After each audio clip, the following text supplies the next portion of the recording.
Hi, I'm Patrick. I'm cooking at home with the real Lombardinos. We're still home. We're under quarantine, and in our quarantine kitchen today, I'm going to accept a challenge. I'm going to make chicken Parmesan. One of my employees at Lombardino sent me some pictures of what he was cooking at home, and I'm going to show him how it's really done. So this is a dish that is popularized by the Italian diaspora that came to New York, New Jersey, the east coast of the United States. It's based on a dish that is an eggplant parmigiana, so a breaded eggplant. And that's something we serve at Lombardino's restaurant. We have a great eggplant that's breaded, topped with caramelized onions, basil, and mozzarella, and that's baked in the oven until it's bubbly and delicious. But we don't serve this chicken dish. It's not something that I grew up with eating in the Midwest in Milwaukee, but it's something that gets requested a lot. We're here in Madison. We have a lot of East Coast population coming from the UW, the University of Wisconsin, and we get requests for this dish. So it's something that I'm going to work on, and I'll show you a few things: a quick no-cook tomato sauce, how we flatten and bread this eggplant, and we'll serve it up with some fresh pasta. So to start our prep for our chicken Parmesan, I'm going to make a quick no-cook tomato sauce in my food processor right here. And that's going to start out with 3 cloves of garlic. I have some nice red garlic here that I picked up at the store. I'm going to peel this up. And then we're going to make kind of an old school tomato sauce, something that reminds me of Italian American food from maybe the 1950s, seeing as this dish originated in that kind of era. And why it originated was when all of the immigrants came here and they were used to making these Parmigiana style dishes, these breaded eggplants and things in southern Italy. They found that we had plentiful meat markets, and some of these recipes jumped from vegetable to chicken, sometimes with beef. Just like meatballs, the same thing. They became denser, heavier, loaded with more meat. So I'm going to just slice up this garlic, add it to my food processor, and then I'm going to take a little bit of nice extra virgin olive oil, a couple of tablespoons, and because I feel this is kind of old school, I'm going to add that healthy dose of dried oregano, a can of chopped tomatoes that I had in the pantry, and then just a tablespoon or so of sugar to sweeten it up. That gives it that old school touch. I'm going to season it with some salt and a little freshly ground black pepper. And then we'll just blitz this up, and this is going to top our breaded chicken, and we're going to use it to toss some fresh pasta.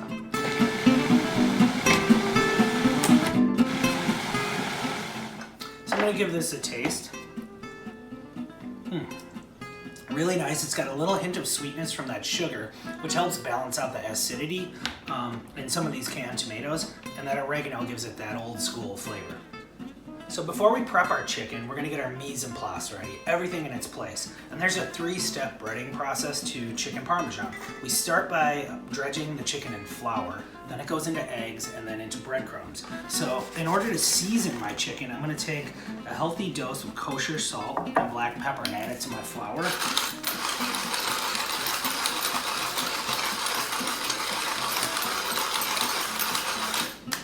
This will help to give our chicken just a coat of seasoning. I'm going to add to that just a hint of cayenne pepper, a little bit of garlic powder, and a little bit of onion powder. And that'll give us a nice seasoned flour. Just take a whisk and whisk it all together. The second step of our breading process is the egg wash. So we go from flour to egg. So I'm going to crack some organic eggs. We'll beat these up.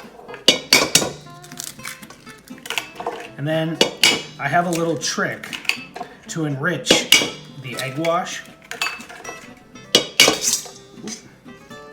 Get those guys out of there.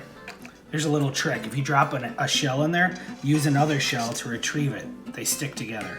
Then I'm gonna add a couple of tablespoons of mayonnaise, and this will enrich our egg wash and make it a little light and fluffy. Just whisk that all together.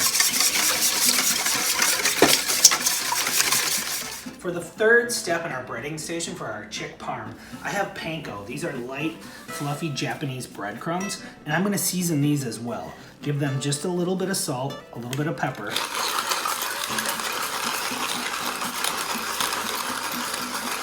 And then I'm going to reinforce the flavor of my oregano that's in my sauce by adding a tablespoon of oregano, and then about a cup of grated Parmesan cheese will get mixed in there. And that gives our Parmigiano some Parmesan. So we've prepped our sauce, we've gotten our breading station ready. The next step in our chicken Parmesan is to prep the chicken. So I'm over here on a much more sturdy countertop. I got a little trick here. I have a plastic cutting board. I put a wet towel down underneath it, and then it keeps it in place so it doesn't slide around on your cutting board. So next I'm gonna cut up my chicken. I have these nice large chicken breasts, boneless, skinless. I'm gonna make an incision, and I'm gonna cut it halfway through, and I'm gonna open it up. So we're kind of filleting the fillet here, and then we wanna pound this out so everything's an even thickness for our cooking. We wanna do this quick cooking, so I have some parchment paper. You could also use plastic wrap here, and then I'm just gonna gently pound it out.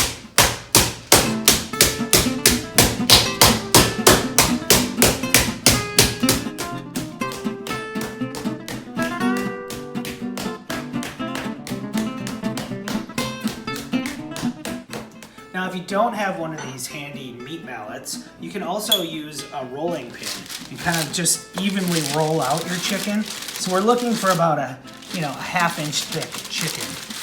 So when we're all rolled out and ready, we come out with this giant chicken fillet. So now we opened it up, we butterflied it, that's what that's called. And then we pounded it out, and we're gonna lay it over here, and it's ready to be breaded. So I have my chicken pounded out. I'm gonna dredge it, coat it liberally in this seasoned flour. So this has the salt and pepper, a little garlic, cayenne, and onion powder in there. So this is the base of seasoning for our chicken. Our chicken's been dredged, then it goes into that egg wash, and we wanna cover it and get it fully submerged in there. We wanna fully coat this so that it takes and sticks all the breadcrumbs to it. I bring my chicken that's been coated out of the egg wash, kind of drain it off a little bit. And I'm gonna drop it into my breadcrumbs and kind of push them over the top, and then I'm gonna press it in. Then I'll flip, and we'll repeat on the second side. We want a good coating, and we want them to stick, but this method of just dropping it in lightly, pressing it on, we're not gonna leave a lot of messed up breadcrumbs behind. We want these breadcrumbs to stay nice and fluffy and fresh for the next piece. So this is our finished cutlet, ready for the pan.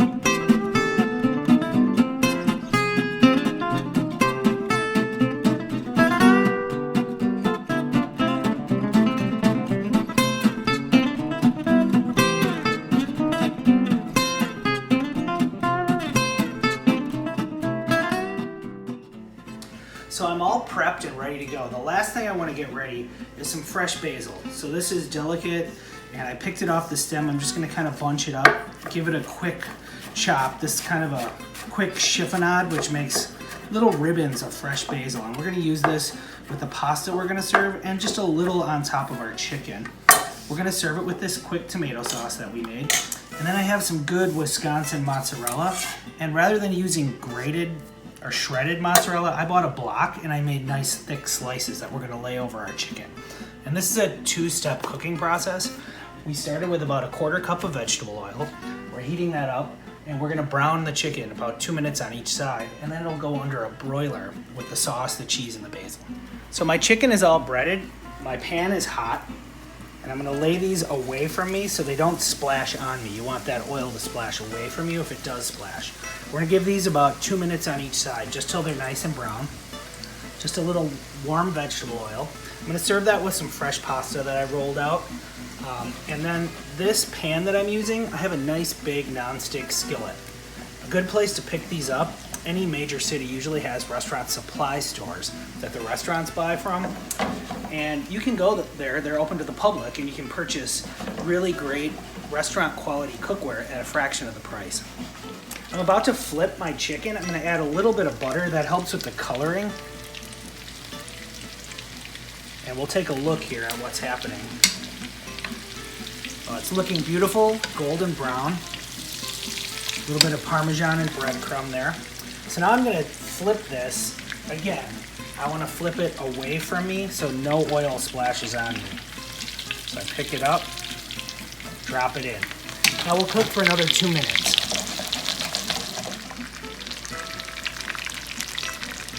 So we're browning our second side, about 2 minutes on each side. It's looking really nice. And I'm working over kind of a medium-high heat. I preheated the pan and the oil, but then I want to work that temperature down so it doesn't start to smoke and burn. Now this technique that we have here for the breading, this is the same way you would prepare a schnitzel in Austria or Germany, the same way you would do a cutlet Milanese style in Mexico, and it would work great with eggplant, other vegetables, maybe a portobello mushroom would be good. So it's a very versatile technique.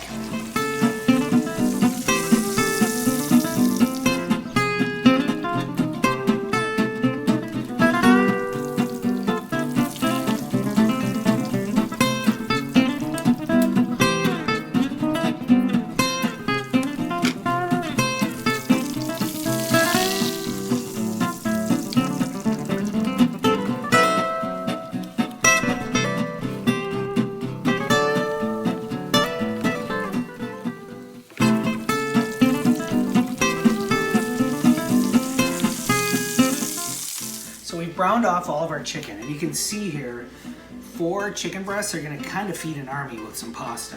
So to top them, I'm going to take my quick no-cook tomato sauce and give it a light coating over that breading.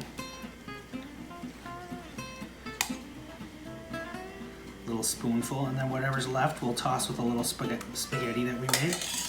And I'm going to do a little bit of fresh basil over the top between the sauce and the cheese. Gives it a little light freshness. And then these slices of cheese right over the top. This one you can kind of tear it up to kind of fit the shape of your chicken. We want to cover that. It's all going to ooze together. And these will be ready for the broiler.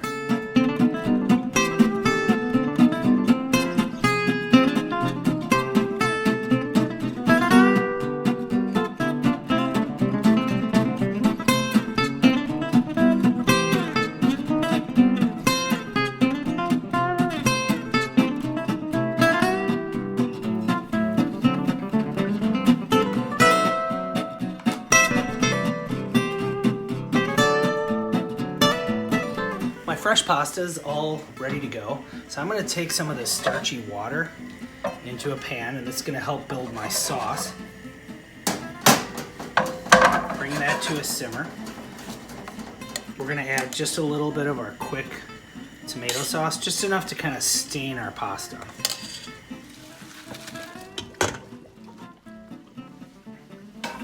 So my sauce is simmering.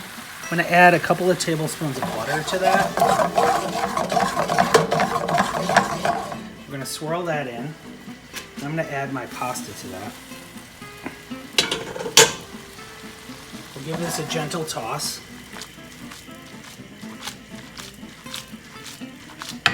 Just enough red to stain the pasta. We're going to give it a little bit of salt and pepper. And the last thing we'll do is toss a little basil through there. Once our butter is melted, our sauce is ready. We'll take this basil, work that through, and our pasta is ready to serve. So chicken Parmesan out of the broiler, cheesy, delicious. And now I'm going to show you how I'd serve this. Onto a cutting board. I'm going to take and slice this right in half. It's nicely cooked. The chicken is beautifully juicy, just cooked through. So I'm going to put one piece down here on a large plate. And then I'm going to serve a little of this pasta with it. Just pasta stained with a little bit of that tomato sauce. Just twist it onto the plate. And it has a little bit of butter and fresh basil. And then to finish this, we're going to give it a little grated Parmesan and then a little more basil over the top. Thanks for cooking along with me today. We have a very traditional Italian-American chick parm right here. And the way we like it at our house is with a little bit of crushed chili flake over the top. And I'm gonna give it a taste. We'll see what we've got here. Beautifully cooked through, still moist. Give it a taste. That's great. That's real Lombardino's. I hope you did it.